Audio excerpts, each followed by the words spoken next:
इस मूवी की शुरुआत में हमें एक एडम नाम का शख्स दिखाया जाता है जो कि एक बायोलॉजिकल रिसर्चर होता है और एडम पौधों और फंगल लाइफ पर ही रिसर्च किया करता था। वो अपनी वाइफ और बेटे को लेकर एक रिमोट घर में जा रहा होता है जो कि एक आयरिश विलेज है। अब सच बात तो ये है कि ब्रिटिश सरकार जो थी वो इस जंगल को काटना चाहती थी, लेकिन इस गांव के लोग चाहते थे कि ये जंगल ना कटे। इसलिए एडम को सरकार ने इस जंगल की जांच करने के लिए भेजा है ताकि वो यहाँ के पेड़ पौधों को देख सके और उन लोगों को ये बता सके कि यहाँ पर किस पौधों को काटना और पेड़ को काटना सही रहेगा या फिर नहीं।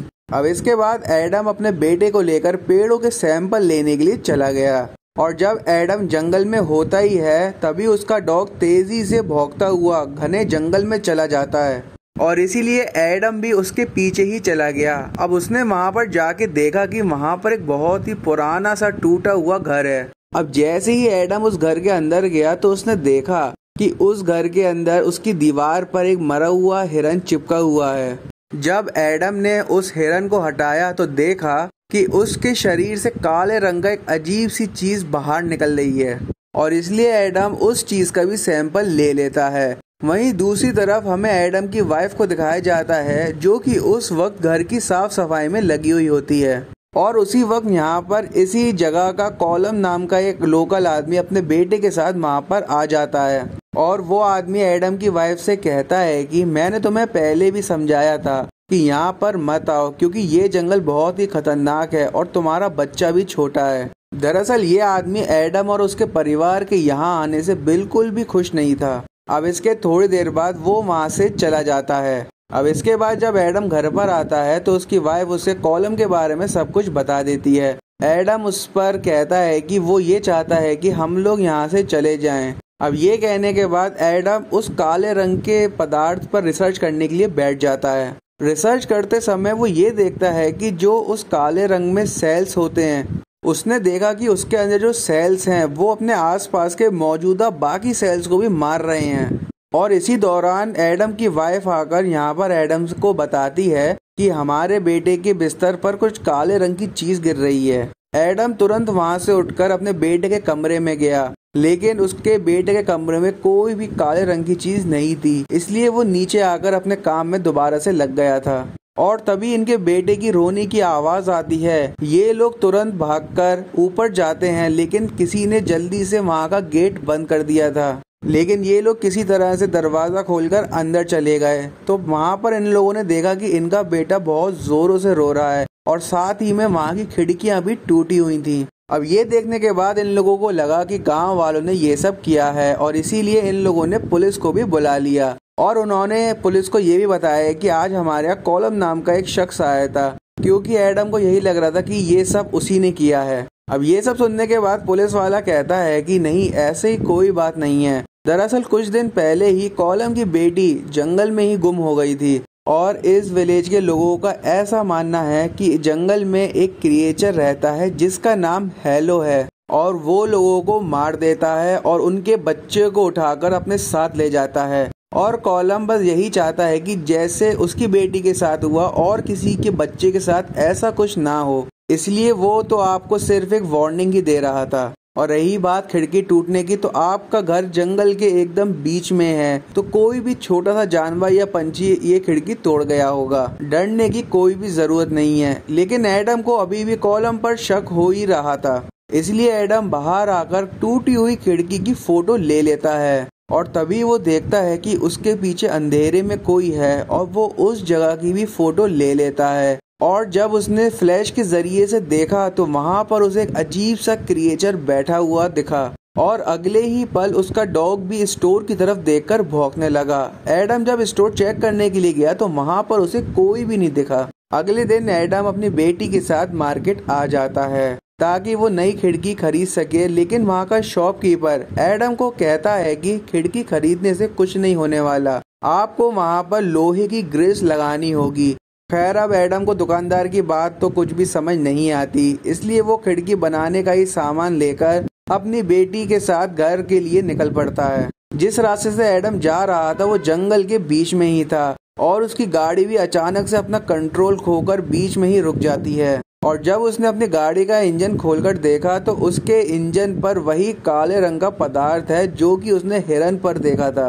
खैर वो इन सब बातों को इग्नोर कर गाड़ी से टूल बॉक्स निकालकर अपनी गाड़ी को सही करने वाला होता है। इतने में ही कोई इसे धक्का देकर इसी की गाड़ी के डिग्गी में बंद कर देता है। दूसरी तरफ हम लोग एडम की वाइफ को देखते हैं जिसे गंदे बच्चों के कपड़ों के साथ वही काले रंग का पदार्थ मिलता है जो कि एक कंकाल जैसा था। और उसी वक्त यहाँ पे कॉल्म आ गया और उसने कहा कि मैंने तुम्हें समझाया था कि तुम लोग यहाँ से चले जाओ। एडम की वाइफ ने उससे कहा कि ठीक है, जब मेरे हस्बैंड आ जाएंगे तो मैं तुम्हें उनसे बात करने के लिए भेज दूंगी। कॉल्म वहाँ पर एक किताब रखकर वहाँ से चला जाता है। वहीं एडम को होश आया जो कि एक गाड़ी के अंदर बंद है और जंगल के बीचों बीच उसका बेटा गाड़ी में ही रो रहा है। अब एडम गाड़ी की डिग्गी में से सीट को फाड़कर किसी तरह से बाहर तो आ गया और अपने बेटे को लेकर गाड़ी से बाहर आया और उसने देखा कि किसी ने गाड़ी पर बहुत ही खतरनाक तरीके से स्क्रैच मारे हैं। और ये देखकर वो काफी घबरा जाता है और जल्दी से अपने बेटे को लेकर घर आ जाता है।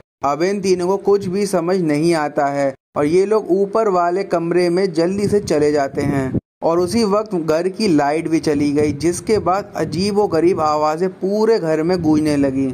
अब एडम को फिर से लगता है कि ये सब कॉल्म कर रहा है तो वो कहता है कि मैंने पुलिस को कॉल कर दिया है, चले जाओ यहाँ से तुम। तभी एडम को दरवाजे की तरफ से एक आवाज आती है। वो उस तरफ गोली चलाता है लेकिन जब दरवाजा खोलकर देखा तो वहाँ पर तो कोई भी नहीं था। इसके बाद एडम उस किताब को खोलता है जिस किताब को कॉल्म यहाँ पर छोड़कर गया था। उस पर काफी सारी सुपर और नेचुरल चीजें लिखी हुई थी। उस किताब को देखने के बाद एडम को कुछ भी समझ नहीं आता और वो कहता है कि हमें यहाँ से निकलना होगा और हमारी गाड़ी जंगल के बीचों बीच खड़ी हुई है। जब ये लोग उस घर से बाहर निकल जाते हैं तो इन्हें डॉग के भौंकने की आवाजें आती हैं जो कि एक स्टोर रूम में था। एडम जब उस स्टोर रूम में गया तो उसने देखा कि डॉग की एक आंख बहुत ही लाल हो गई है। उसे लगा कि कॉल्म ने ही इसको पीटा होगा। इसके बाद ये लोग जल्दी से गाड़ी की तरफ निकल पड़े और जब ये लोग गाड़ी के पास पहुंच जाते हैं तब इनका डॉग वहीं रुक गया और गाड़ी की तरफ देखकर ही भौंकने लगा।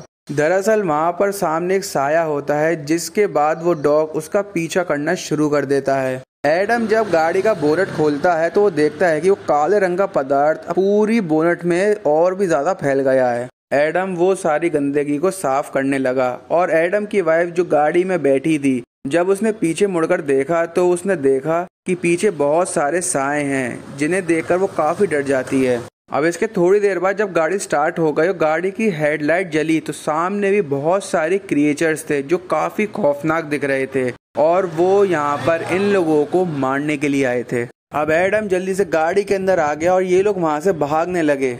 अब अचानक से इनकी गाड़ी के सामने एक छोटी सी बच्ची आ जाती है जिसे देखकर एडम की वाइफ काफी घबरा जाती है और उसने पूरी गाड़ी को अलग दिशा में घुमा दिया जिससे कि गाड़ी एक गड्ढे में ही फंस जाती है और वहां से निकलना नामुमकिन था। इसलिए एडम और उसकी वाइफ अपने बेटे को लेकर इस जगह से भागने लगे अपने घर की तरफ। घर आने के बाद इन लोगों को समझ आया कि कॉल्म जो कह रहा था वो बिल्कुल सही था। इस जंगल में बहुत ही खौफनाक क्रिएचर्स है जिन्हें हैलो कहा जाता है और वो सिर्फ अंधेरे में ही हमला करते हैं। अब इसके बाद एडम की होल से बाहर देखने लगा और तभी एक क्रिएचर उसकी आंख पर हमला कर उसकी आंख को जख्मी कर देता है। एडम अपने बेटे और वाइफ को ऊपर एटिक में छुपा देता है क्योंकि वो जानता था कि सुबह तक उसे किसी भी तरह से अपने बेटे और वाइफ को बचाना ही है। उजाला होते ही सभी क्रिएचर्स यहाँ से चले जाएंगे। तभी उसने तय किया वो सबसे पहले जनरेटर ऑन करेगा ताकि उजाले से सारे क्रिएचर घर से दूर चले जाएं। अब यहाँ पर एडम जनरेटर को ऑन करने लगा। वहीं दूसरी तरफ एक क्रिएचर का हाथ निकल कर आया जो कि एडम की वाइफ पर ही हमला करना चाहता था, लेकिन इससे पहले वो क्रिएचर एडम की वाइफ की आंख को जख्मी करता उससे पहले एडम ने जनरेटर ऑन कर दिया जिससे कि लाइट आ गई और वो क्रिएचर वहां से भाग गए। क्योंकि एडम इन्फेक्टेड हो चुका था तो वो खुद भी धीरे धीरे एक हेलो क्रिएचर में बदलना शुरू हो गया था। वो अपनी वाइफ और बेटे के पास आया और वो अपने बेटे को सेफ रखने के लिए उसे एक अलमारी में रख देता है। इसके बाद वो अपनी वाइफ के साथ मिलकर जो विंडो थी उसे दोबारा से ग्रिल्स लगाकर सेव कर देता है ताकि क्रिएचर्स खिड़की से अंदर ना आ पाएं। लेकिन पहले से ही एक क्रिएचर अंदर था जो कि उसके बेटे को उठाकर ऊपर एटिक में ले गया। जब एडम अपने बेटे को बचाने के लिए ऊपर एटिक में गया तो उस क्रिएचर हेलो ने एडम पर ही अटैक कर दिया। इससे एडम नीचे गिरकर बेहोश हो गया, जिसके बाद एडम की वाइफ अपने बेटे को बचाने के लिए जाती है। दरअसल हेलो उसके बेटे को बाहर वुड्स में ले गया था और एडम की वाइफ ने देखा कि उसका बेटा नदी में बह रहा है। एडम की वाइफ अपने बेटे को बचाने के लिए नदी के अंदर कूद गई और किसी तरह से उसे बचाकर घर वापस भी ले आई। अब इसके बाद जब एडम ने अपने बेटे को देखा तो वो पूरी तरीके से हैरान हो गया और कहा कि ये तो हमारा बेटा है ही नहीं, हेलो ने हमारे साथ धोखा किया है। लेकिन एडम की वाइफ को लगता है कि एडम को सिर्फ ऐसा इसलिए लग रहा है क्योंकि वो भी इन्फेक्टेड है,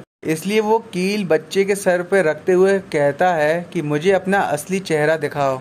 लेकिन तभी उसकी वाइफ उस पर हमला कर देती है तो इसने उसे धक्का दे दिया और तभी वो बच्चा अपने असली रूप में आ गया। लेकिन उसके इस रूप को सिर्फ एडम ही देख सकता था। उसकी वाइफ को अभी तक यही लग रहा था कि एडम इन्फेक्टेड है, इसलिए वो ये सब कर रहा है। इसलिए वो अपने हस्बैंड को स्टैप करके अपने बच्चे को लेकर कॉल्म के घर पर पहुंच गई। वो उससे मदद मांगती है लेकिन वो गन लेकर उस पर तान देता है। वो कहता है कि तुम लोग यहाँ से चले जाओ, क्योंकि वो जानता था कि इन दोनों में से कोई भी इन्फेक्टेड हो सकता है और ये लोग इसे भी इन्फेक्टेड कर सकते हैं। वहीं दूसरी तरफ हमने एडम को देखा जो कि इन्फेक्शन की वजह से एक हेलो में बदलने लगा था। अब वो लगभग हेलो बन चुका है। तभी उसे एक बच्चे की रोने की आवाज़ सुनाई दी और वो उसका पीछा करते हुए घने जंगल की गुफा के अंदर चला गया। अब यहाँ पर बहुत सारे बच्चे होते हैं और कॉल्म की बेटी भी, जो कि अब खुद भी एक हेलो बन गई थी और उसके हाथ में एडम का बेटा होता है। एडम ये देखकर उससे अपना बेटा मांगता है लेकिन वो उसका बेटा देना नहीं चाहती थी। अब यहाँ पर जितने भी हेलो थे वो उस पर हमला करना चाहते थे, लेकिन एडम के पास एक आग की मशाल थी तो वो इससे करीब भी नहीं आ पा रहे थे। दूसरी तरफ हमें एडम की वाइफ को दिखाया जाता है जो कि अपने बेटे को लेकर जंगल में ही भाग रही थी और उसके आसपास बहुत सारे हेलोज होते हैं और उसके पास जो कैमरा था वो उसकी फ्लैश जलाकर बार बार उन सब हेलोज को दूर कर रही थी। लेकिन तभी वो एक जगह से नीचे गिर जाती है जिससे कि उसके कैमरे का फ्लैश भी टूटकर खराब हो गया। और इससे पहले कि हेलोज उसे मारने के लिए उसके करीब आते, एडम अपने असली बेटे को लेकर वहां पर पहुंच गया। वो कहता है कि तुम्हारे पास जो बच्चा है वो सिर्फ हेलोज की एक चाल है, क्योंकि वो हमारे बच्चे को हासिल करना चाहते हैं, इसलिए उन लोगों ने हमें इस जाल में फंसाया। किसी तरह से वो अपनी वाइफ को मना ही लेता है। लेकिन तभी यहाँ पर एक बड़ा सा हेलो क्रिएचर आकर एडम की वाइफ पर हमला करना चाहता था, लेकिन एडम उसे मार देता है। और ये सब देखने के बाद एडम की वाइफ जो एडम बच्चा लेकर आया था उसे लेकर वहाँ से निकल जाती है। हालांकि हेलोज अब भी उसका पीछा कर रहे थे, लेकिन अब सूरज की किरणें नजर आने लगी थी, जिस वजह से सारे हेलोज अपनी गुफा में वापस चले गए। वहीं हमने एडम को देखा जो अब तक मारा जा चुका था और वो बच्चा जो एडम की वाइफ ने उसे दिया था, यानी जो उसने बदला था, वो हकीकत में एक हेलो ही था, क्योंकि वो धूप में जलकर खाक हो गया था। अब एडम की वाइफ वापस अपने घर पर आ जाती है, जहाँ पर अपने हस्बैंड को याद कर काफी रोती है और दुखी होती है। लेकिन रात होने से पहले वो अपने बेटे को लेकर वहाँ से निकलना चाहती थी। तो दोस्तों, मैं उम्मीद करता हूँ कि आपको ये मूवी अच्छी लगी होगी। वीडियो को लाइक करके चैनल को ज़रूर सब्सक्राइब कर दिएगा। मिलते हैं अगली एक और शानदार वीडियो में।